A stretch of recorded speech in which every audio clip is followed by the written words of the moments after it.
আসসালামু আলাইকুম। ওয়ালাইকুম আসসালাম। ভালো আছেন? জি আলহামদুলিল্লাহ। আচ্ছা, আপনার কবে ভর্তি হয়েছেন? 14 তারিখে স্যার পড়তেছি। 14 তারিখে ভর্তি হয়েছেন না? আচ্ছা, আপনার বাড়ি কোথায়? আমার বাড়ি সোনারগাঁও থানার শাস্তাগঞ্জ নতুন ব্রিজ। মুসলমান। আচ্ছা, তা আপনার কাকে নিয়ে ভর্তি করছেন আপনি? আমার ছোট ভাইয়ের ওয়াইফ, আচ্ছা আমি নিজে নিয়ে এসে কি আচ্ছা, কার আন্ডারে ভর্তি হয়েছেন আপনি? আমি আপনাদের ডাইরেক্টর স্যার যে কুতুবউদ্দিন স্যারের মাধ্যমে ভর্তিছি।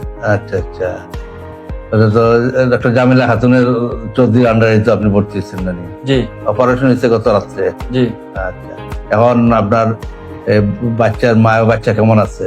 জি আলহামদুলিল্লাহ, আল্লাহর রহমতে ভালো আছে। ভালো আছে। এখানে আমাদের যে ডাক্তার নার্স বা অন্য যারা আপনার আসছেন পরে বা সেবা কেমন দিচ্ছে?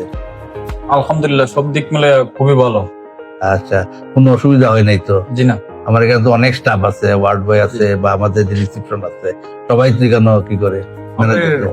এক কথা বলতে কি, সব আমরা আসার পর থেকে সব স্টাফের আমাদেরকে সব খুব ভালো মানের আদর সেবা যত্ন দিতেছে, সব সময় আমাদের পাশে পাইতেছে। আচ্ছা স্যার, ধন্যবাদ আপনার। তো আপনার রোগী কবে ডিসচার্জ দিব কিছু বলছেনি? এটা আমাদের স্যার আসলে পরে আজকে ডিসিশন দিব। আজকে ডিসিশন দিবে রাত্রে কি করা যায়। আপনার রোগী এবং আপনার যে বাচ্চা এটা ভালো আছে? জি আলহামদুলিল্লাহ ভালো আছে। আচ্ছা, ভালো আছে, সবকিছু ঠিক আছে না? জি তো ধন্যবাদ আপনি যে আমাদের এখানে আসছেন। তো ভবিষ্যতে আসবেন। হ্যাঁ, জি আমাদের আমরা যতদূর পারি আপনাদের সেবা দিয়ে আপনাদেরকে সন্তুষ্ট করবো এবং স্বাস্থ্য সেবা যাতে ভালো হয় আর কি, এটা চেষ্টা করবো। জি। ধন্যবাদ আপনাকে। জি ঠিক আছে, জি আসসালামু আলাইকুম। ওয়ালাইকুম আসসালাম।